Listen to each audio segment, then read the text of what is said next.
গান শিখবার আগে অবশ্যই জানুন আপনার গলার মধ্যে কতগুলো ভয়েস থাকে, আর এই সবকটি ভয়েসে কিন্তু আপনার রিয়াজ হওয়া খুবই দরকার। নাম্বার 1 স্টমাক ভয়েস, যাকে আমরা পেটের ভয়েস বলি।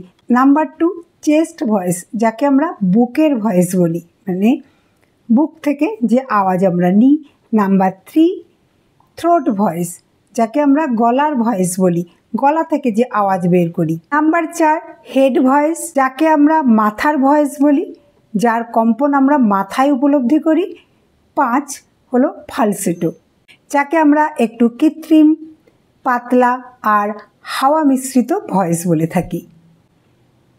তাহলে আজকে আমরা জানবো যে আমাদের গলায় এই 5টা ভয়েস, 5 ধরনের সাউন্ড, যে সাউন্ড আমাদের জানা দরকার, আর এই প্রত্যেকটি ভয়েসে আমাদের রিয়াজ করাও দরকার একটা সুন্দর আওয়াজের মালিক হতে গেলে, বা একটা সুন্দর আওয়াজের অধিকারী হওয়ার জন্য আপনাকে একটা সুন্দর ভয়েস যদি আপনি পেতে চান, তাহলে এই 5টি ভয়েসকে আপনাকে নিয়মিত প্র্যাকটিসের মধ্যে রাখতে হবে। আজকে জানবো আপনার গলায় কতগুলো ভয়েস আছে আর আপনি তাকে কিভাবে ব্যবহার করবেন। আমাদের গলায় মোট 5টা ভয়েস, এই 5টা রেজিস্টার্সের ব্যাপারে আমাদের জানা দরকার। সবার প্রথম stomach voice, number 2 chest voice, number 3 throat voice, number 4 head voice and number 5 falsetto. এবারে আসবো সংক্ষিপ্ত ব্যাখ্যাতে। Number 1 stomach voice. Stomach voice কি? স্টমাক ভয়েস আমাদেরকে কিভাবে হেল্প করে? যখন আমরা ডায়াফ্রাম দিয়ে গভীরভাবে শ্বাস নিয়ে গাই, আর তখন ধ্বনিটা যেন নাভি থেকে পেটের ওপরের দিকে উঠতে শুরু করে। এই যে অনুভূতি, এই যে ফিলিংস আমরা বুঝতে পারি, একটা হাওয়া আমাদের ওপরের দিকে ঊর্ধ্বমুখী হচ্ছে, এইটাকে বলা হয় স্টমাক ভয়েস। এতে সুর মজবুত, গভীর, স্থির হয়, আর লম্বা ফ্রেজে গান গাইতে সুবিধা হয়, কারণ আমরা দমটাকে অনেকক্ষণ ধরে রাখতে পারি, যাকে আমরা বলে থাকি নাভি থেকে গাওয়া, বা পেট থেকে আমরা যে ভয়েসটাকে বের করি। তাহলে আমরা জানলাম স্টমাক ভয়েস কি, আর স্টমাক ভয়েস আমাদেরকে কিভাবে হেল্প করে। এবারে আসবো নাম্বার 2 চেস্ট ভয়েস, মানে আমাদের বুকের ভয়েস। আমরা যে স্বাভাবিক কথাবার্তা বলি, এই কথাটা কিন্তু চেস্ট ভয়েস থেকেই হয়ে থাকে। আর আমরা চেস্ট ভয়েসে যে কোনো নিচের স্বরকে লাগাতে সক্ষম হই, নর্মালি লোয়ার অক্টিভ থেকে মিডল অক্টিভে মা পর্যন্ত, মানে মন্দ্র সপ্তক থেকে মধ্য সপ্তকের মা পর্যন্ত। নিচের সুর মানে মন্দ্র থেকে মধ্য মা পর্যন্ত গাইলে আমরা একটা বুকে হালকা কম্পন অনুভব করি, এই কম্পন অনুভবটাকেই বলা হয় চেস্ট ভয়েস। এই ভয়েসে আমাদের কি উপকার হয়? এই ভয়েসে আমাদের সুর অনেক ভরাট, গাঢ় আর ইমোশনাল শোনায়। এবারে আমরা চলে যাব থ্রোট ভয়েসে। থ্রোট ভয়েস মানে গলার ভয়েস। সরাসরি গলায় আমাদের চাপ পড়ে।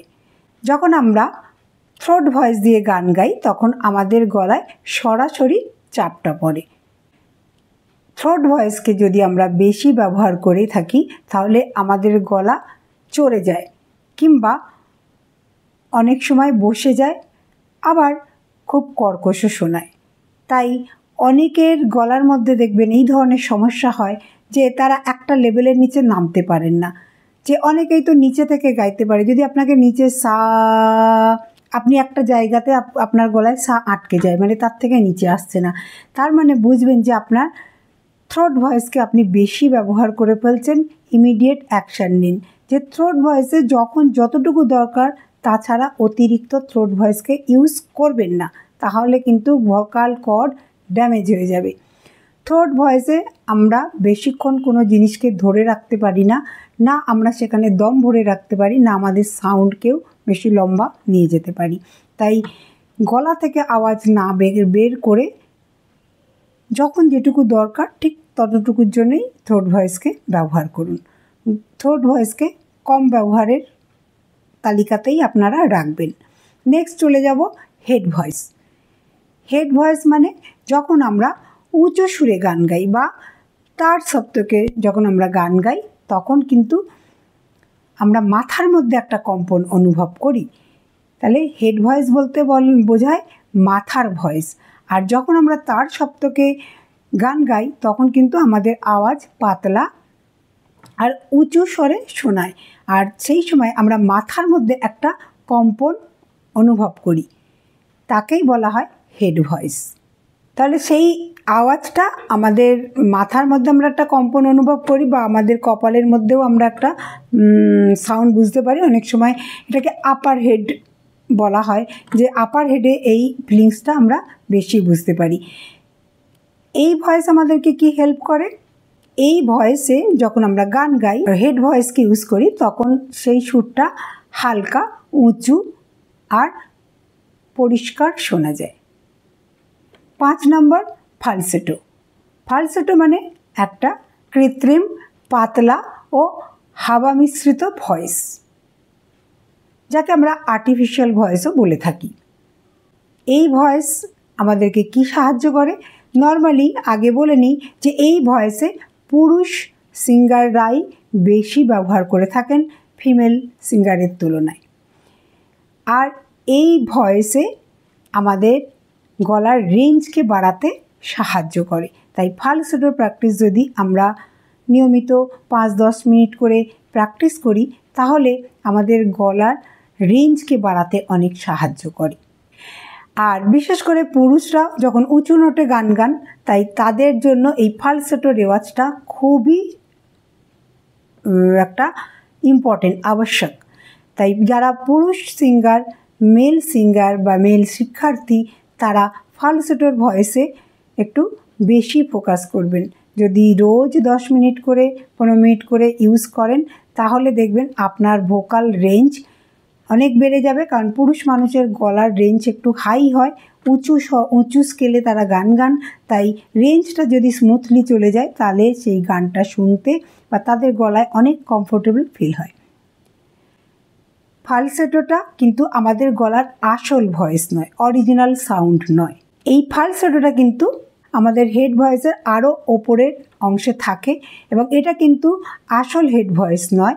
কিন্তু এই রেওয়াজটা অতিরিক্ত হেড ভয়েসের ওপরে সুরকে লাগিয়ে যখন আমরা প্র্যাকটিস করি তাতে গলার রেঞ্জকে বাড়াতে বা মজবুত করতে সাহায্য করে। তাহলে আজকে আমরা জানলাম এই 5টা রেজিস্টার্স আমাদের গলায় থাকে।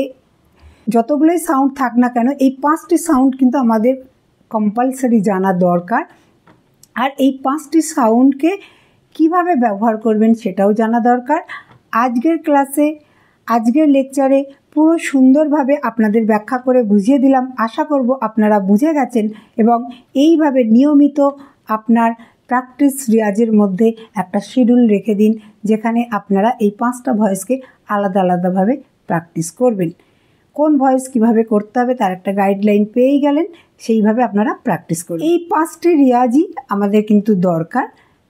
এর মধ্যে 5টা ভয়েসের ব্যাপারে জানলাম। এই 5টা ভয়েসের মধ্যে সবথেকে গান গাইবার জন্য উপকারী ভয়েস হলো হেড ভয়েস আর চেস্ট ভয়েস। কিন্তু আমাদের গলার ভয়েস, স্বরের নিয়ন্ত্রণ আর একটা সুন্দর কণ্ঠ তৈরি করতে গেলে এই 5টা ভয়েসকেই আমাদের আলাদা আলাদাভাবে প্র্যাকটিস করা দরকার। কিন্তু থ্রোট ভয়েসকে আমরা অ্যাভয়েড করব অনেক লম্বা প্র্যাকটিস থেকে। ধন্যবাদ।